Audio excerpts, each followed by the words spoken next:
समझिए डीएनए और आरएनए विशेषता होता क्या है। डीएनए जो होता है डीऑक्सीराइबोन्यूक्लिक अम्ल होता है और आरएनए जो होता है वो राइबोन्यूक्लिक अम्ल होता है। डीएनए में डीऑक्सीराइबोस शर्करा होती है और आरएनए में राइबोस शर्करा होती है।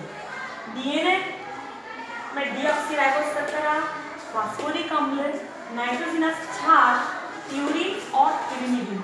प्यूरिन को कहते हैं एजी और पिरिमिडिन जो है वो सीडी कहलाता है। एजी एडेनिन और ग्वानिन, साइटोसिन और थायमिन, इन सब चीज़ों से मिलकर के डीएनए बना होता है। जैसे इसका हम डीएनए की चर्चा कर रहे हैं, डीएनए की संरचना मैंने आपको बताई थी। अगला अपना टॉपिक जो है डीएनए का द्विगुणन है। डीएनए के द्विगुणन का मतलब है किसी भी बिल्डिंग का जब निर्माण होने का रहता है तो पुरानी बिल्डिंग को तोड़ना पड़ता है और फिर उस पर नई बिल्डिंग का फॉर्मेशन होता है, नई बिल्डिंग का निर्माण होता है। तो पुरानी बिल्डिंग को तोड़ने के लिए जो प्रक्रिया होती है और नई बिल्डिंग के निर्माण की जो प्रक्रिया होती है, वास्तव में वही डीएनए का प्रकटीकरण है। डीएनए जिस प्रकार से अपन मान लीजिए कि किसी बिल्डिंग को तोड़ना है, उसके लिए मजदूर बुलाए जाते हैं, वैसे ही यहाँ पर भी डीएनए के जो दो कुंडल रहते हैं, दो सीढ़ियाँ हैं, दोहरी इकाइयों से डीएनए बना है। दोनों कुंडलों को पहले विकुंडलन होगा, मतलब उसको तोड़ा जाएगा, बिल्डिंग को तोड़ा जाएगा, इसलिए कुछ मजदूर आएंगे। इतने सारे जो मजदूर हैं वो डीएनए की इस बिल्डिंग को तोड़ने के लिए होते हैं। उसमें से कुछ तोड़ने के लिए, कुछ निर्माण के लिए, कुछ विखंडन के लिए, कुछ जोड़ने के लिए होते हैं। तो जो डीएनए का सबसे पहले अपन उसका विकुंडलन देखते हैं। पहला पॉइंट है डीएनए न्यूक्लियोटाइड का वो सक्रिय करना।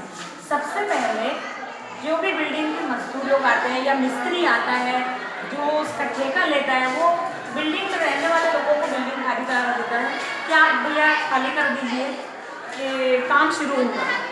कार्य शुरू होने से पहले बिल्डिंग खाली करना, यानी डीएनए न्यूक्लियोटाइड को सक्रिय करना। ये कौन करता है? फास्फोराइलेशन। जो ठेका लेता है वो आदमी इसको सक्रिय करता है, आप तो निकल रही है, अपना सामान लेना है, हम यहाँ पर कार्य स्टार्ट करेंगे। सबको ये सक्रियता इससे आ जाती है। कौन सा एंजाइम है? फास्फोराइलेशन। दूसरी प्रक्रिया चालू होती है। अब बोले कि जहाँ से काम स्टार्ट होगा, यहाँ से बिल्डिंग टूट रही है या यहाँ से निर्माण होगा, तो इस पॉइंट से बिल्डिंग का हमको तोड़ना है, निर्माण करना है। जो डीएनए का यहाँ से विकुंडलन चालू होगा या डीएनए की पुनरावृत्ति शुरू होगी, रेप्लिकेशन स्टार्ट होगा, वो डीएनए का समारंभन बिंदु कहलाता है। ओरिजिन पॉइंट मतलब बिल्डिंग का निर्माण जहाँ से हो रहा है, बिल्डिंग जहाँ से बन रही है, वो ओरिजिन पॉइंट कहलाता है कि यहाँ से बिल्डिंग का प्रारंभ होगा। तो ये कहलाता है समारंभन बिंदु। इसके लिए कौन आएगा? यानी इसको तोड़ने के लिए, डीएनए के खंडों को तोड़ने के लिए, इसका विकुंडलन करने के लिए एसडीपी, इसको डीएनए का अस्थायी कारक प्रोटीन भी बोलते हैं, हिंदी में बोलते हैं और अंग्रेजी बोलते हैं हेलिक्स डिसएस्टिमुलेटिंग प्रोटीन, है ना। ये वो प्रोटीन है जो डीएनए के कुंडल है इनको तोड़ने का काम करता है। तो बिल्डिंग को मजबूत जो तोड़ने का काम करता है वो है, ये मान के चलो। फिर जब बिल्डिंग का विकुंडलन होने लगा, धीरे धीरे टूटने लगी है और अलग अलग हो गई है, श्रृंखलाएं तोड़ दिए हैं, अब उसको भाई यहाँ पे निर्माण होगा, कुछ स्थायी करने के लिए दूसरे मजदूर आएंगे कि भाई कुछ स्थायीकरण यहाँ पर किया जाएगा। तो उसके लिए भी एक डीएनए गाइरेज एंजाइम आता है, वो क्या करता है? स्थायीकरण करने का काम करता है। तीसरी प्रक्रिया स्टार्ट होती है आरएनए प्राइमर का निर्माण। अब जैसे बिल्डिंग को बनाने के लिए मटेरियल लाना पड़ता है, मटेरियल को हम लेकर के आएंगे, उसके लिए कहाँ रखेंगे? वो कमरे का निर्माण करना पड़ेगा। तो उस कमरे का निर्माण करके हम मटेरियल्स जो कुछ भी है, लकड़ी है, सीमेंट है, कंक्रीट है और वेस्ट सीमेंट है ना, उस सब हम लेके आएंगे, छड़ वगैरह है, उस सबको हमें रखने के लिए, तो चोरी हो जाएगी। तो उसको रखने के लिए हमको एक कमरे का निर्माण लगेगा। तो वो एक कमरे का निर्माण ही है आरएनए प्राइमर का निर्माण। ये यहाँ पर होता है यहीं से श्रृंखला प्रारंभ हो जाती है, श्रृंखला के खंड जुड़ना शुरू हो जाते हैं। ये कहलाता है आरएनए प्राइमर का निर्माण। अब इसको भी निर्माण करने के लिए मजदूर बुलाने पड़ेंगे। वो मजदूर है आरएनए पॉलीमरेज, जिसको प्राइमेज भी कहते हैं। ये ही आरएनए पॉलीमरेज जो है वो आरएनए प्राइमर का निर्माण करता है। आरएनए प्राइमर पर अब अपन इसके बाद आगे वाली श्रृंखला चालू होगी, मतलब डीएनए का संश्लेषण शुरू हो जाएगा इसके ऊपर, आरएनए प्राइमर के ऊपर। मतलब जो कमरा बन गया है उसमें मटेरियल रखाना शुरू हो जाएंगे और निर्माण कार्य चालू हो जाएंगे। भैया चलो खिड़की बनाना है, खंड बनाना है, सीढ़ी बनाना है, अब स्टार्ट करेंगे। यहाँ से बिल्डिंग स्टार्ट हो गई है तो आरएनए प्राइमर से सामान लेते रहेंगे और यहाँ पर ऑपोजिट खंड जो भी है डीएनए के खंड जो है जुड़ते जाएंगे। अब ये जो है आरएनए प्राइमर पर डीएनए का निर्माण शुरू हो जाएगा। वो कौन करेगा?